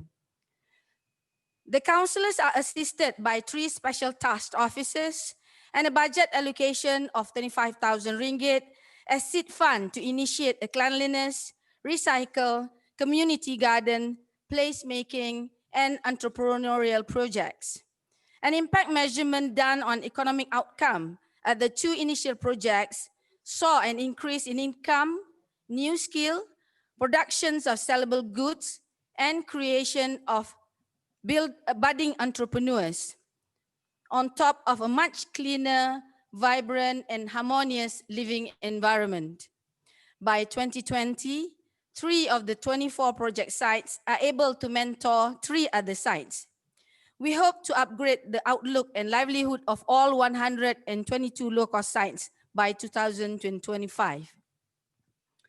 Needless to say that a lot more needs to be done, but what started as an aspiration to empower the bottom 10% of the city residents has evolved into a program that promises to leave no one behind and to elevate the quality of lives for the less fortunate among us.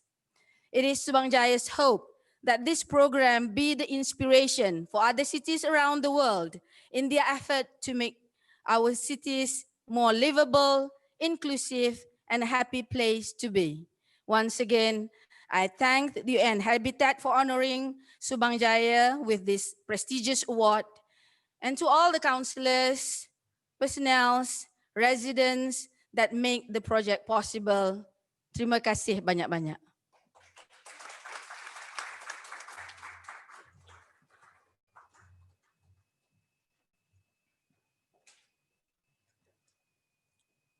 Thank you very much, Mayor Noraini Raslan, and congratulations again to Subang Jaya Municipal Council. Our next winner is Community Impact Nepal from Kathmandu, Nepal.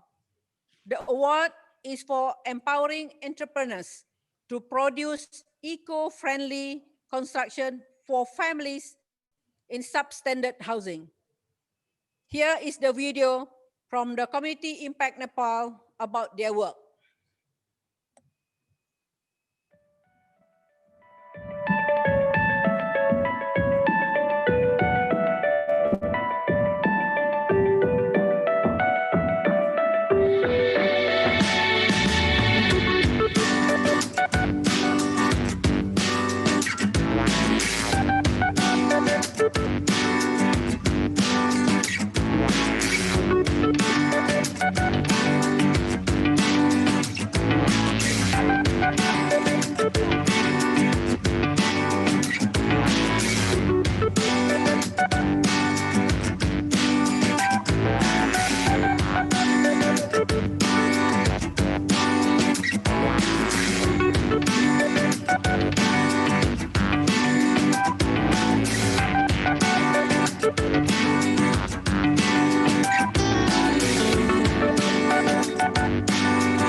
I would like to congratulate Community Impact Nepal for winning the awards and to welcome Mr. Pratik Singh Parmar, the project manager and partner developer, who is joining us virtually to say a few words.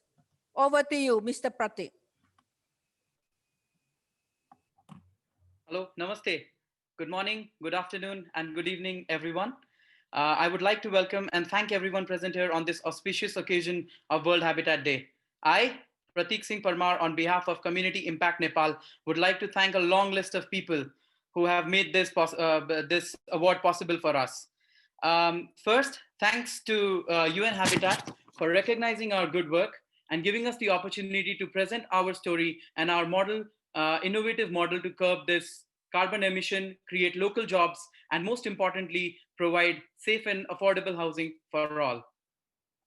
Last, but certainly not the least, are entrepreneurs who are the real hero, who have put in their money, sweat, and tears into their business and decided to join hands in our journey.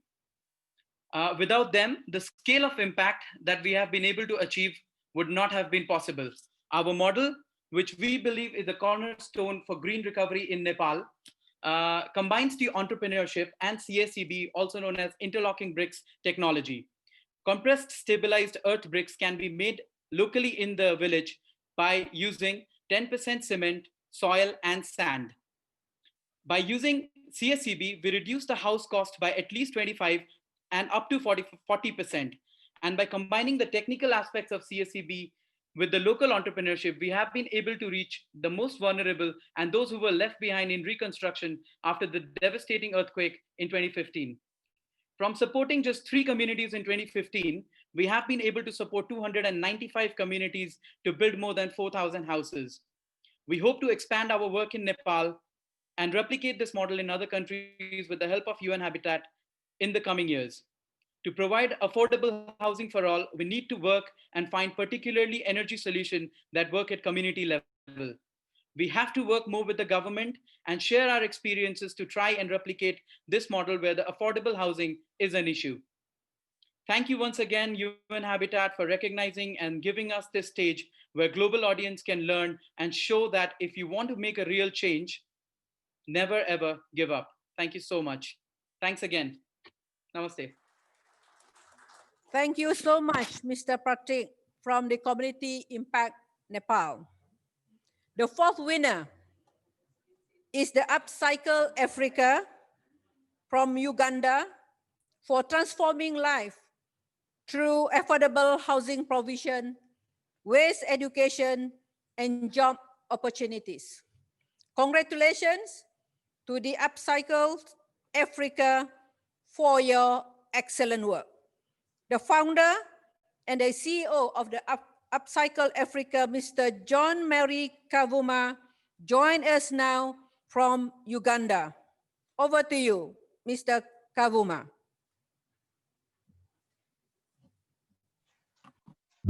I'm very happy to be virtually here. Good evening, good afternoon, and good afternoon to everybody around the world. We are so excited to be here and to be among the awardees for this UN School of Honor Award. I would like to thank the team members and everyone who has been able to be part of this journey.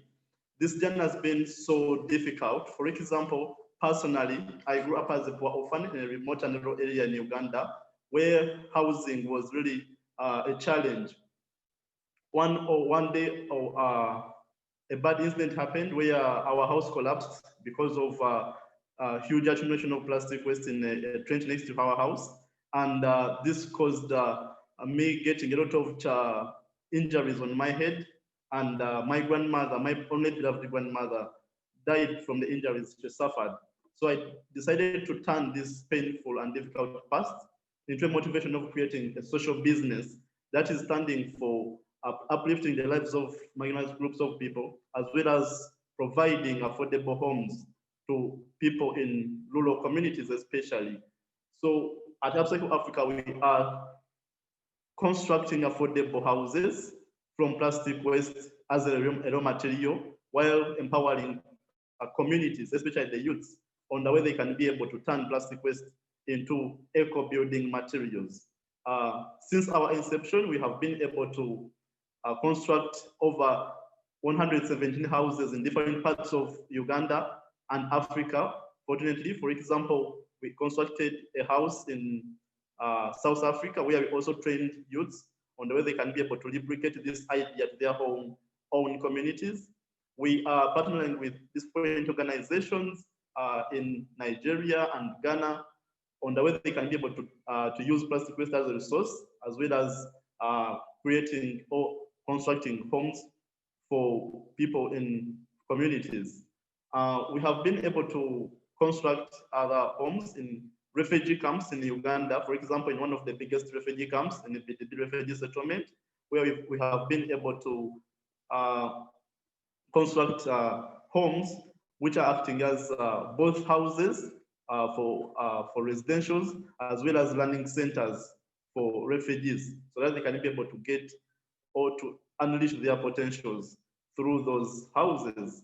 And we've been able to construct other houses in different, another refugee camp, that is Nashiva Refugee Settlement, where we have been able to construct over 20 houses now. So we are so proud to be part of, to be honored and get this award. And to us, this means a lot. And to the community that we are working in. Thank you so much.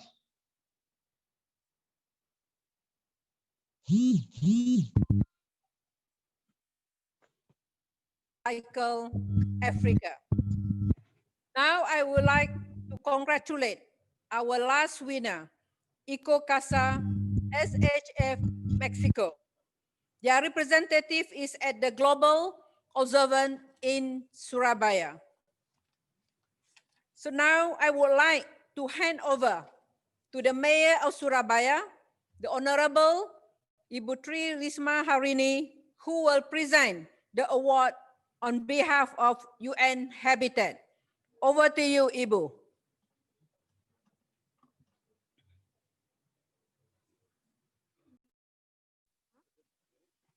Thank you, Executive Director. We have the last winner of the UN Habitat Scroll of Honor Awards with us here in Surabaya. This is Eco Casa SHF, and the award is for addressing energy efficient construction standard for housing, facilitating inclusive access to financial mechanism and creating decent homes. Here is a video about the work of Eco Casa.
the representative Dr. Jose Davis Alvarez, General Director of Promotion at ECOCASA, SHF, has traveled all the way to here to Surabaya to receive the plaque which I will present on behalf of UN Habitat, and we will then hear a few words from Dr. Alvarez.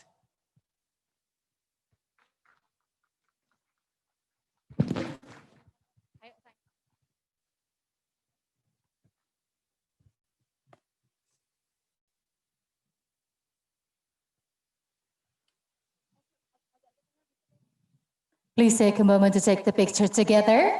Dr. Jose David Alvarez and Ibu Tri Risma hari ini.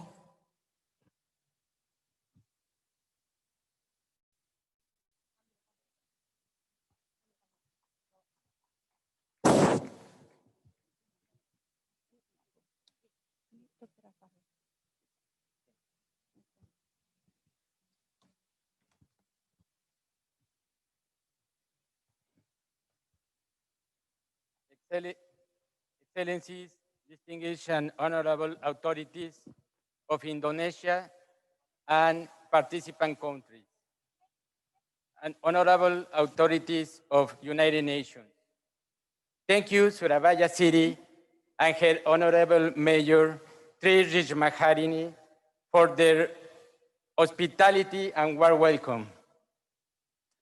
I appreciate to United Nations Habitat and her Executive Director, Mrs. Maimouna Mot Sharif, for selecting CHF ECOCASA as a program that promotes adequate sustainable housing and supports sustainable urban development. This prestigious award is a recognition of housing sector in Mexico. Today, on this World Habitat Day, under challenge, housing for all, a better urban future, the countries need to increase opportunities, availability, and affordability for low-income people. One initiative, it can be develop a social bonds with the support of wealth countries in order to use these funds for economy recovery, focus on housing and development of cities. We need to reduce inequalities. We are committed to continue offering sustainable financing solutions and new initiatives like as ECOCASA. Thank you very much. Thank you, Dr. Alvarez, for your speech. Now I will give a small token from Surabaya. And I want to invite my colleagues. We call it Forum Pimpinan Daerah, Forpimda, from Surabaya. There's from the police, and then from the apa tuh kejaksa.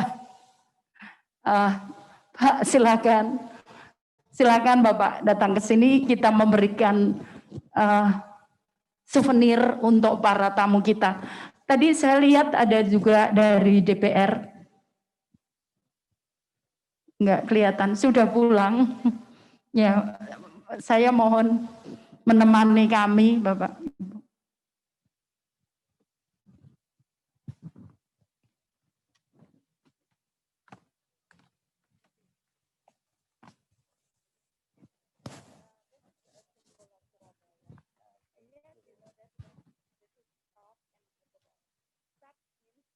A special token of appreciation from Surabaya to Mexico. Thank you very much.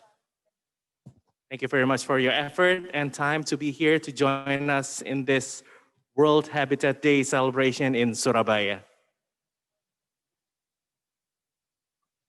A special gift. It's called an udeng. Eh? Yes. It is a very specific and special attire from East Java.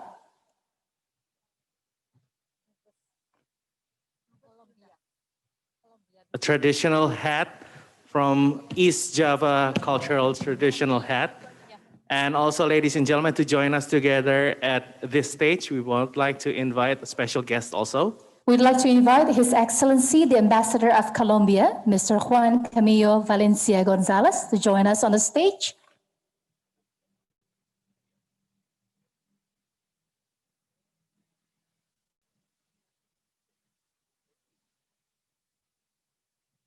Also receiving a token of appreciation from Surabaya, one of the icon logo of Surabaya.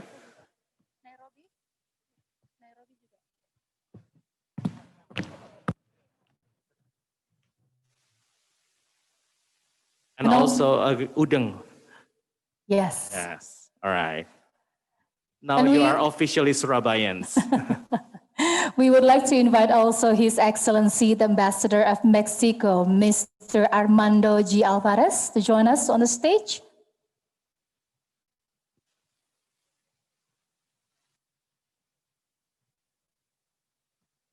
So this udang is also a reminder that you have a home away from home, right?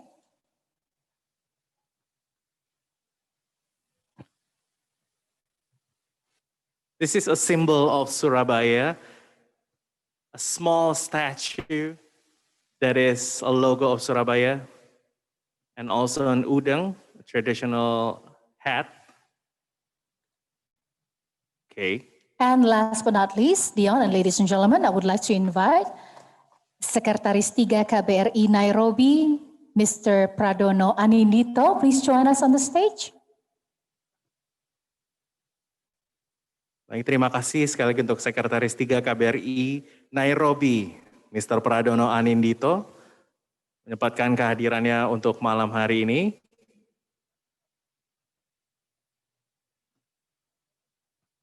Please take a moment to receive the udang and the souvenir and to take the photo together with Ibu Tri Risma hari ini.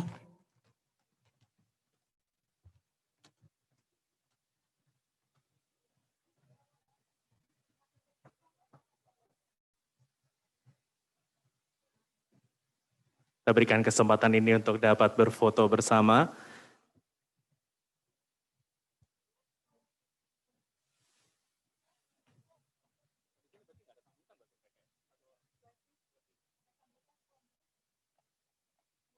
Ladies and gentlemen, can I hear a round of applause for this beautiful collaboration? Thank you very much.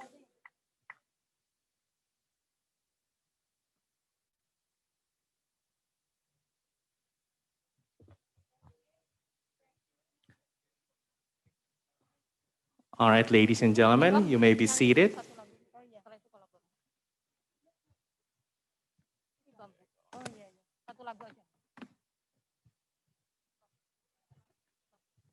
And now, Micha, we are going to move on to our next agenda. Yes. We are going to be entertained by a special musician, proud Surabayans also. Yes, indeed. But first of all, congratulations to all the winners. And we have now come to the end of the official opening ceremony of the Global Observance of World Habitat Day. And ladies and gentlemen, we would like to thank you so much for joining us. And we hope that you will be with us again tomorrow for the three high-level roundtables. Yes, indeed. And of course, ladies and gentlemen, for those of you here at the Surabaya City Council, please enjoy the dinner provided. Bapak dan Ibu bisa menikmati hidangan yang sudah disiapkan pada malam hari ini. So we do hope that you enjoy every single East Java cuisines or delicacies. This is a set menu. This is a very rare moment when you are being served. Usually we just do a buffet style, but this time we do the high standard of health protocol.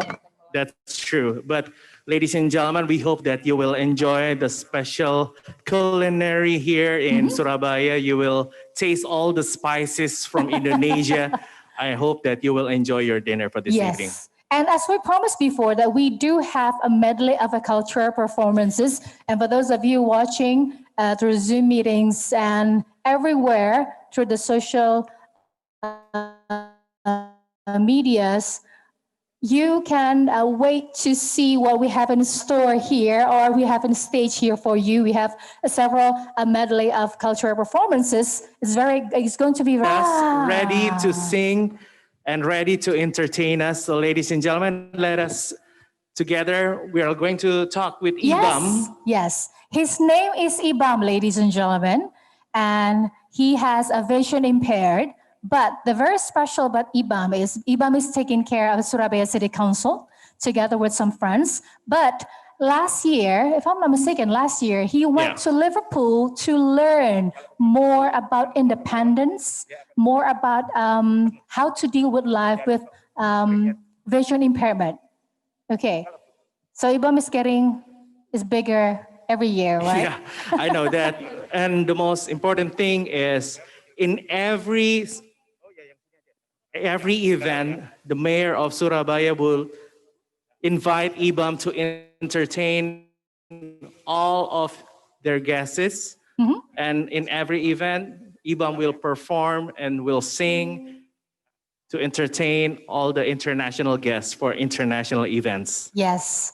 And usually Ibam will have special songs that Ibu Risma is his favorite of her. So, how are you, Ibam? Hi. Hai. Halo How are Ibam, you? selamat malam. Selamat malam. Selamat malam, Ibam. Kapan kita terakhir ketemu Ibam ya? Kayaknya tahun lalu ya. Last year we met you. Okay. Ibam sekarang sudah umur berapa? 15 tahun. 15 years old. Okay, so you ready? What kind of songs that you want to play tonight?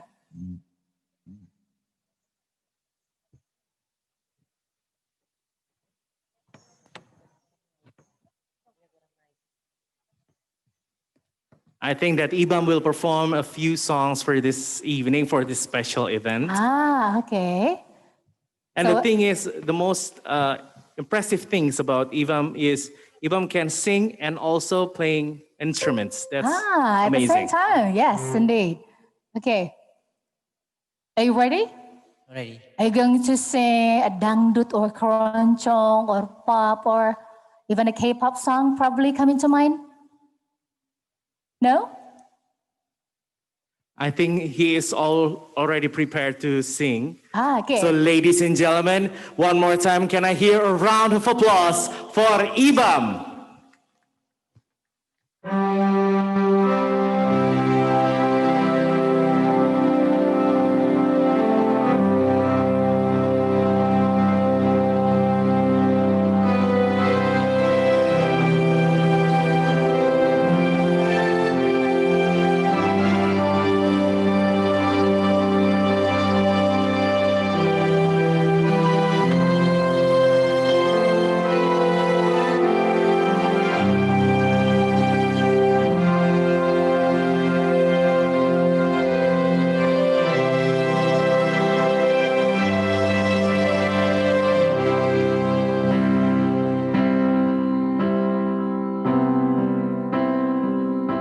When I am down and oh my soul so weary, and troubles come and my heart burden be, and I am still and well here in the silence till you come and see the world with me. You raise me up so I can stand on mountains. You raise me up to water stormy seas.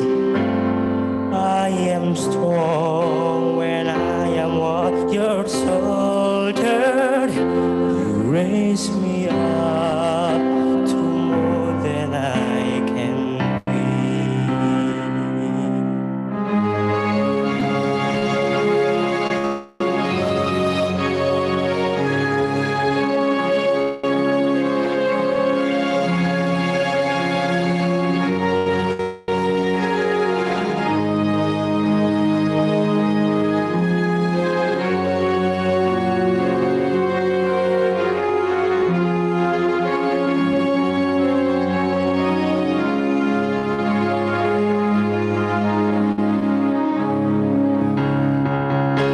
raise me up so I can stand on mountain. You raise me up through waters till me see. I am strong when I am on your shoulder. You raise me up to more than I can be.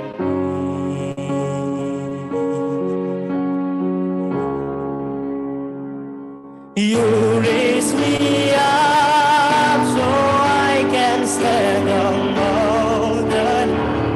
You raise me up to one unstanding seas. I am strong when I am strong from others. You raise me up to more than I can be. You raise me up so I can stand on mountain. You raise me up so I can stand me seas. I am strong when I am on those shoulders. You raise me up so that I can be. You raise me up to more than I can be.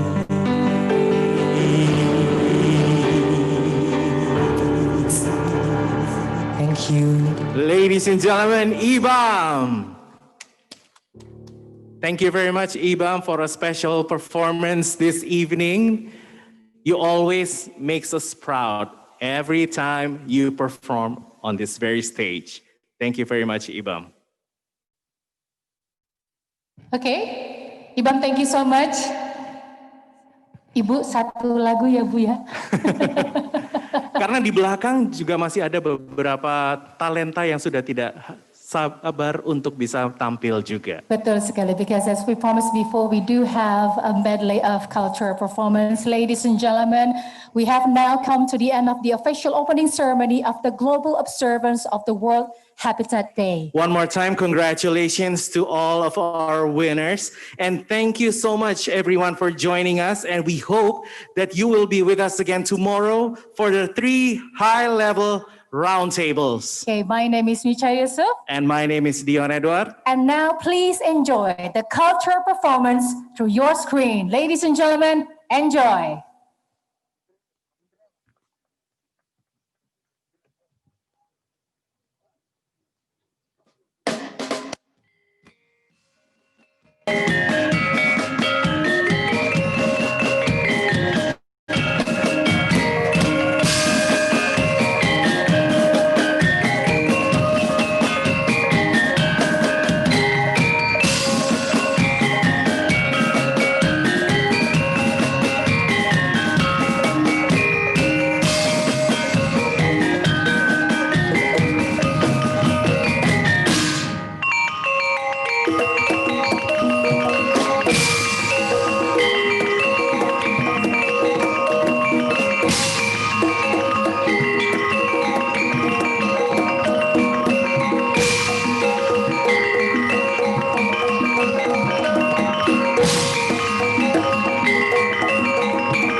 apa kabar Surabaya bintang lintang.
Jadi tumbuhan layak mendunia karena Kopaku bintang 5. Semua ada dengan mutu nomor 1. Kopaku Surabaya berkelas dunia.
Umane